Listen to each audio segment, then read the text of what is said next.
Hello and welcome everybody to 1957. In 1957, Paul McCartney met John Lennon. Was that notable to anybody? Who's John Lennon? Who's Paul McCartney? Anybody know? Let us know in the comments below. The Masters was won by Doug Ford. He beat Sam Snead. He holed out of a bunker. Jordan Spieth style, I guess. I don't know. And won by like 3 strokes. So 1957 was an interesting year. Soviet Union launched Sputnik.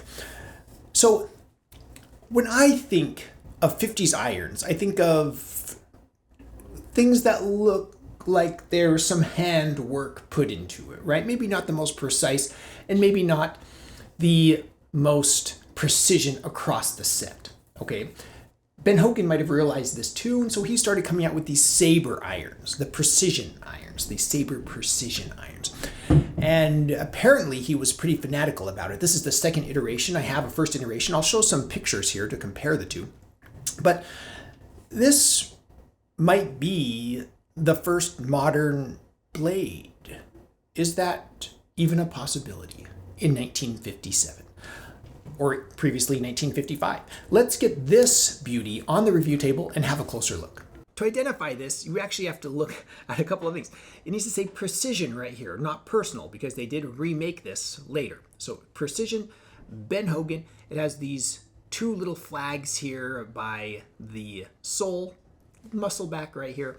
And on the sole, it does say Hogan with this vertical alignment and the iron number. Let's spin around this iron so you can have a look. Here's the toe profile. You can see the clear muscle. It looks very modern in my opinion. And you can see the grooves, no nonsense grooves, just straightforward, utilitarian, well thought out, excellently executed grooves. You see grooves lots of times in this era that don't stop abruptly. They just kind of like trail off and you can kind of see some machine marks. These actually look pretty good, although not perfect. You can see a little bit of space here, you know, where they texture it versus where the grooves are. So not perfect, and that's one of the reasons why Ben Hogan was so fanatical about making these just right. And yeah, so you can see top line, very, I would consider normal to thin, looks very blade-esque and modern, even though these come from, you know, the 50s, which just blows my mind that anything of this quality came out of the 50s. So as we spin up the hosel here, you can see it is pinned. You can see this is the second iteration where they put these circles right here, not the claws. Is that what those other ones are? The fangs? I'm not sure. The sabers. And you can see the number right here. The Hogan number, it's not a serial number, but I call it a serial number just for conversation reasons. 2 red band ferrule. And then we move up to this stepped shaft, but it is accelerated. So you'll notice no steps here, and then all of a sudden, many steps. True temper, dynamic. And this, I put the sticker here in 1957 to remind me of the year. And this one has a lovely leather grip on it. Absolutely lovely. Does it say Hogan? It does say Hogan on the butt cap. Not sure if that's going to show up. I might roll in a picture. So it looks amazing. It looks modern, but how does it feel? I took this out on the range this year, actually, early spring, and I hit a few balls. So let's cut to that footage and I'll share how I feel about it. Oh dear, it's the 50s. Is it the windy 50s? Is that what the 50s are famous for? Because it is windy today, let me tell you. Kind of a stiff breeze. So I'm excited to hit this this iron. This is one of those golf club royalty kind of irons, as defining the modern iron. Looking down at it, I mean, okay, so the first thing I notice is the leather grip, which is just a leather grip. It's kind of hard, but it has plenty of tack. It's still plenty usable. But looking down at this, there's nothing distinctive about this. It looks like a blade. Maybe it did define what clubs look like. I mean, the top line is just the right thickness. Not too thin, not too thick. It's Goldilocks. I'm looking at Goldilocks here. The grooves look very normal, a good length here. Nothing, no frills or anything calling attention to itself on this face with these grooves, no embellishments. Everything about it looks, and it looks like it wants to be hit. Like I should stop talking and see how it feels. that's how it looks. You know, just looking at this, I can see, like, the back is so beautiful. I can see all those stories about Mr. Ben Hogan being fanatical about these clubs being absolutely true, because, I mean, it just looks so cool.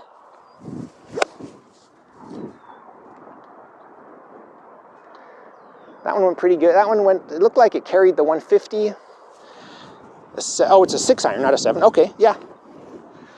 I mean, so, that felt so good. The leather grip does communicate some feeling, and all I felt there was the divot. I didn't feel ball at all. So, let's take another swing here. That one was a little thin. I did feel that one in my fingers. And that one was a little short of the 150. That was a mishit.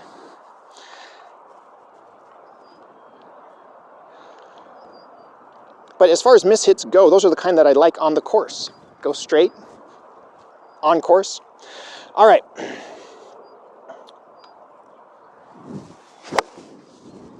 Another slightly thin one. Carried the 150. It did move to the left. That's my normal shape, but the wind, I'm sure, amplified that a little. So that was probably pretty straight. Let's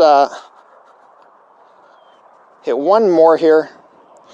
So these are supposed to be workable, and I always like to try to work these. So I'm going to open my face a little bit with the risk of it just going really far left. I guess the wind's there, so it shouldn't be too bad. But we're looking for something pretty straight, just going slightly left. Okay, out to in thoughts. I can do this. Yeah, that held up into the wind nicely. I wouldn't describe that as any sort of dramatic fade. Oh my goodness, help me out. Why is this so nice? Why, how could Mr. Hogan design something so nice so long ago? I mean, it feels like a modern iron. Like, if you told me they came out with this like 5 years ago, I'd just be like, yeah, cool. It's a blade, you know? This really might have defined what we look for in modern blades and modern irons. I mean, this is it. If there's nothing like, there's nothing like flashy about it. There's not like any sort of like weird weight. It's just good. Was that Ben Hogan? Not good, great. It's just great. That's it. There you go, Ben Hogan, just great. After hitting this, I have some opinions. Buckle up, everybody. All right. This is often compared to modern clubs. I have one right here, actually. I might as well just roll this. TaylorMade P790. This is the first iteration of the P790. So this is a hollow design, whatever. But people compare this as like against Mizuno blades or any modern blade. They're always like, well, Hogan got it right in the 50s. Come on. Is that true? Yes and no. All right, so let's talk about it.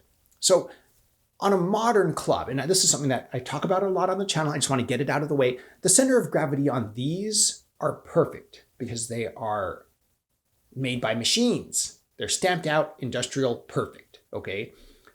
Machine, perfection, center of gravity, CAD design, perfect. Across the whole set, lovely. Do you see where I'm going with this? Are they as beautiful as the Ben Hogans? Now you see. Maybe not. In my opinion, no, but design and looks, it's a personal opinion thing. So let's put this down. So this was not made by machines, and yet it looks perfect. You can see why Hogan famously was like portrayed as this fanatic. It's like throwing out batches of irons, just like, come on, get it right. And then there's some dude in Fort Worth, Texas on a grinder, just like, is this good enough, Mr. Hogan? That's how it feels, right? And so you're looking at this and you're just like, how did they get this in 1957? This isn't the 54, 55 model, the 55 model. This is the 57 model. And how could you get it so right? How did he do that? I have the whole set. Yes, the center of gravities are not perfect. There is some slight variation there. That's forgivable, okay? And as far as durability goes, look at it. It's lovely. As far as manufacturing quality, it's heads and shoulders. It's head and shoulders above the competition. It's just, what? You look at the McGregors of the time, they have mill marks in them. They're inconsistent. The logos aren't stamped in the center. There's all sorts of weirdness with like competitors of this iron. Then all of a sudden, out of nowhere, Hogan's like, what are the irons going to look like in the 1990s? Let's make them now by hand. And he did. It's amazing.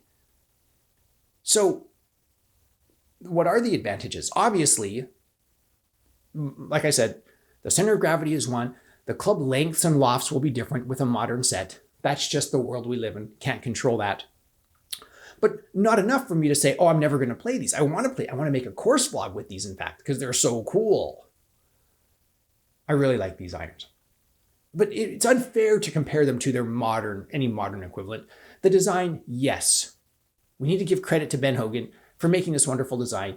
The is it the MP14 that Mizuno made that looks very similar to this? I mean, they took inspiration from one of the greats. Nobody's going to blame them for that. But we need to recognize that this iron, that Ben Hogan, from 54 to 57, took golf to another level, another plane, another planet, another galaxy.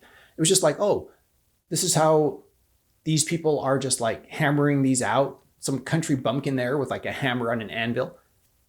Hyperbole.